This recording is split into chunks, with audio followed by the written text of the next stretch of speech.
Good afternoon, everyone. My name is Camille Vincent. I am the Special Projects Intern for the Association of African American Museums. Today, we are partnering with the American Alliance of Museums to do an information session on museum assessment programs at AAM. Thank you so much for joining us today. Next slide. Again, on behalf of AAAM and Vedette and myself, we would like to welcome everyone to this information session. Susan, you are more than welcome to take it over now. Well, thanks, Camille. And we'd like to say thank you so much to the AAAM for including us in this opportunity. And we really look forward to any chance that we can for our organizations to partner together. So this is a great opportunity for all of us. And thank you everyone who's listening in for your interest in the Museum Assessment Program.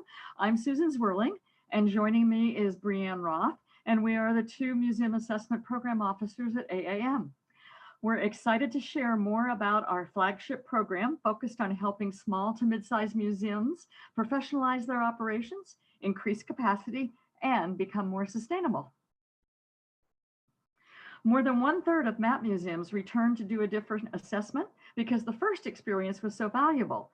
And we now offer 5 different assessments to help your museum throughout its life cycle as an institution.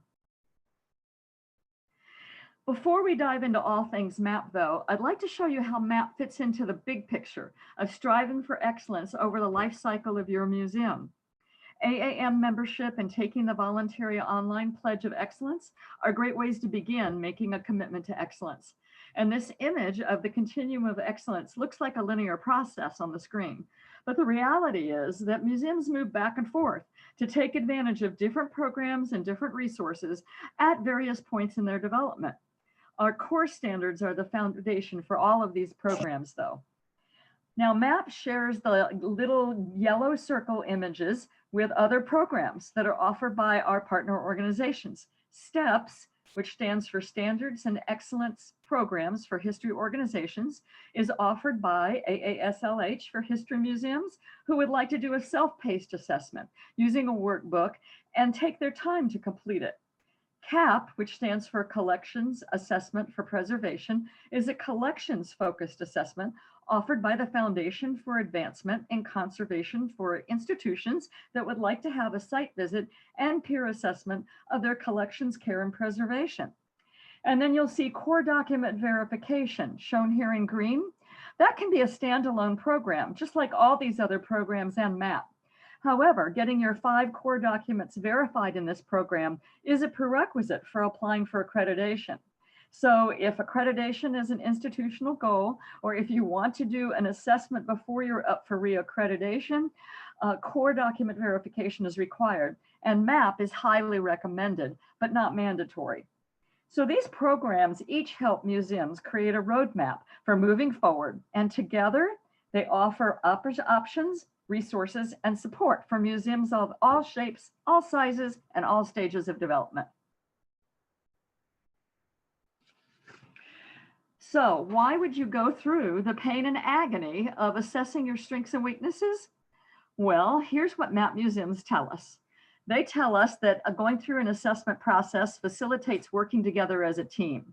It re-energizes boards and staff and volunteers. It helps establish shared goals and shared priorities. It builds community credibility and support. An assessment provides non-judgmental support from peer reviewers and standards in the field. And going through this process improves confidence. So after you've done several assessments, the process of self-evaluation really becomes embedded in your daily operations and practices. Over time, self-assessment is no longer something you do. It's part of who you are. This in turn increases your capacity, your relevancy, and your sustainability, which is what we all want for our institutions, right?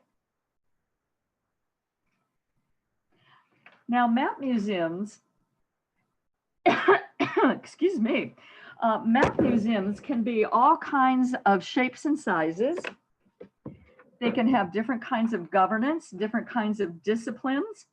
So we have museums with living collections, children's museums with no permanent collections, museums with sacred objects, All of these kinds of museums have participated in MAP assessments. We've also had museums from all 50 states participate in our programs. MAP has been funded by IMLS since it began in 1981, and we're celebrating our 40th anniversary in 2021. The MAP program design is a unique combination of 5 key elements. The team self-assessment involves creating your own MAP team, meeting bi-weekly or weekly, using an assessment workbook, doing team activity together, and discussing and planning together. We've also matched your museum with a peer reviewer. The reviewer does a site visit at your museum, which is typically 2 days. The reviewer then writes their assessment report with prioritized recommendations. And the museum MAP team continues workbook activities, takes action on their own ideas and lessons learned from the workbook and site visit, along with those from the assessment report.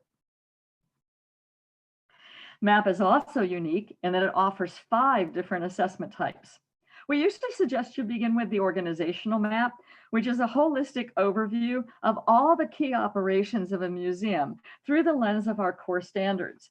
There are also 4 specialty assessments you can participate in, which still use the same core standards, but the focus is a specific area of museum function and how those other museum operations support that particular function. You can see that 2 of the assessment types are new. We added them last year. Last year, we also did a significant update and enhancement of the original 3 assessments.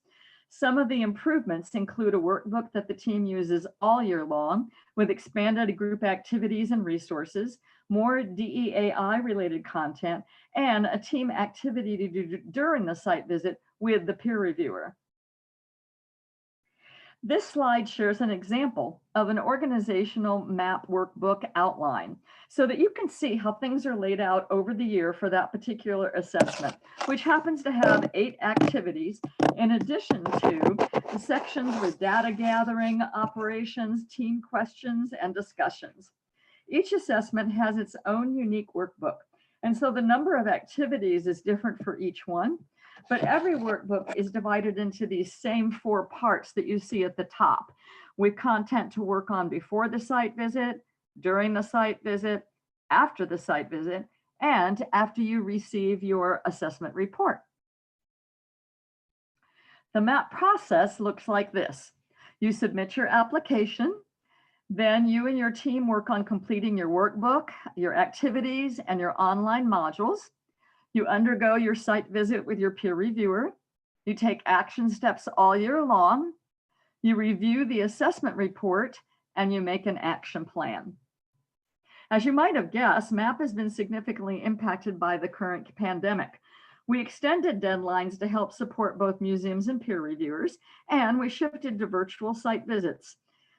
We're prepared to keep adapting and pivoting and customizing to meet the needs of museums and reviewers as circumstances change and we move forward. Now, Brianne's going to explain a little bit more about museum eligibility criteria, how much it costs, and what some of the benefits and the positive impacts are for MAP museums.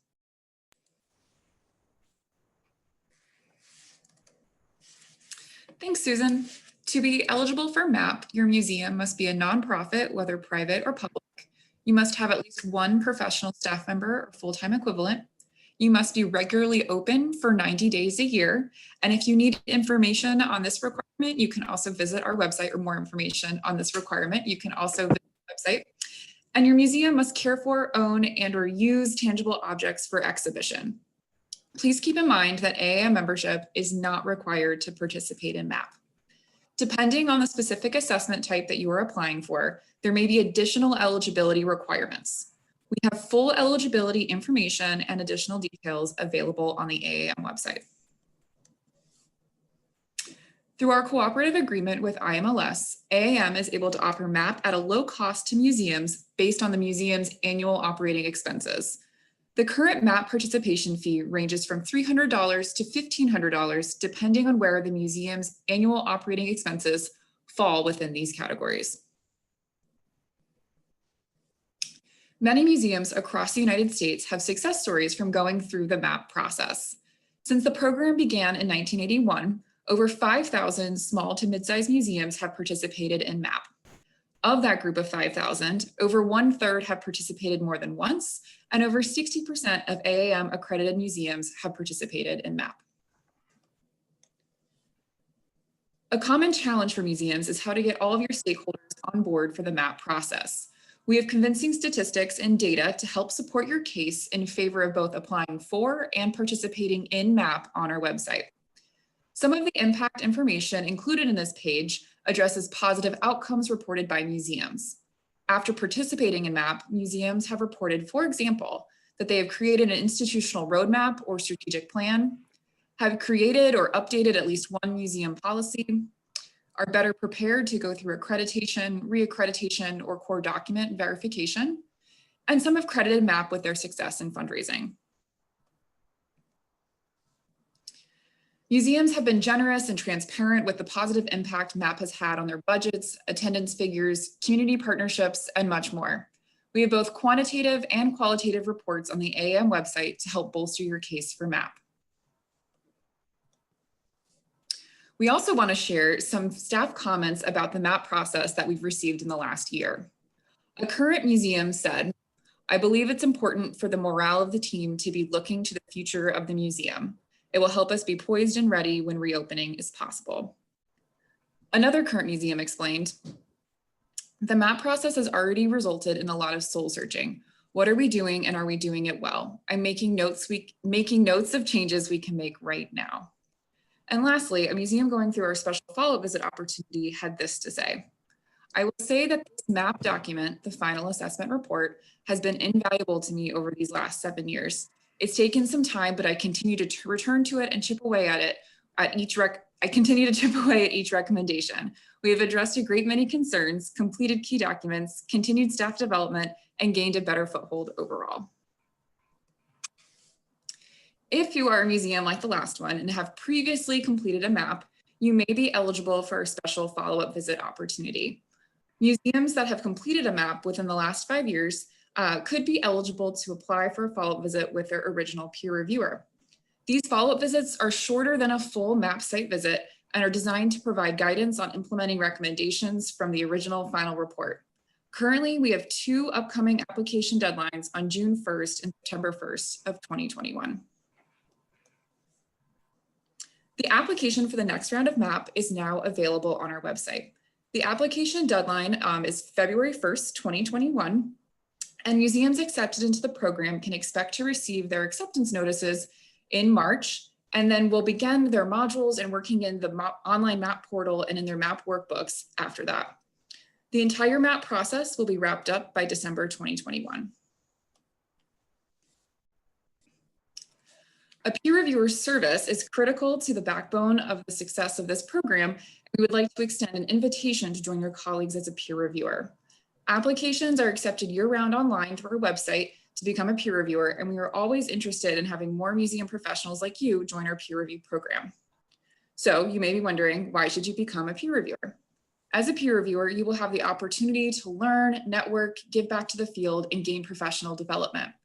With each site visit, you interact with fellow museum professionals and learn how another museum is meeting its challenges. Our peer reviewers reflect that they learn something new every time they participate in a site visit. The experience is valuable for both the reviewer as well as the museum. To become part of this fantastic group, there are some qualifications, which include having 5 years of experience in a decision-making authority role, being knowledgeable about standards, ethics, practices, and operations, and being engaged beyond your own museum. In addition, peer reviewers must be able to communicate well and be a strong writer and a critical thinker who is committed to the highest standards of the field. If you are interested in becoming a peer reviewer, please visit our website to review the full listing of qualifications and to apply online. The online application will ask you about your experience and expertise, as well as will require you to submit your resume. Now that we've covered some of the core components of MAP, what are some of the next steps to help you get more information and help your museum explore whether or not to pursue MAP participation right now? In addition to the details about eligibility and descriptions of each assessment type, our website also has a short quiz that can help you determine which assessment might be the best fit. And if you'd like to be put on our notification list for MAP, just send us your contact information. When we have details about our next MAP program and application deadlines, you will receive an email with those updates. We want to thank you for joining us for today's session. Our contact information is listed here on the screen in case you'd like to get in touch to talk more about MAP or peer review. Susan and I are always just a phone call or an email away. Thank you so much.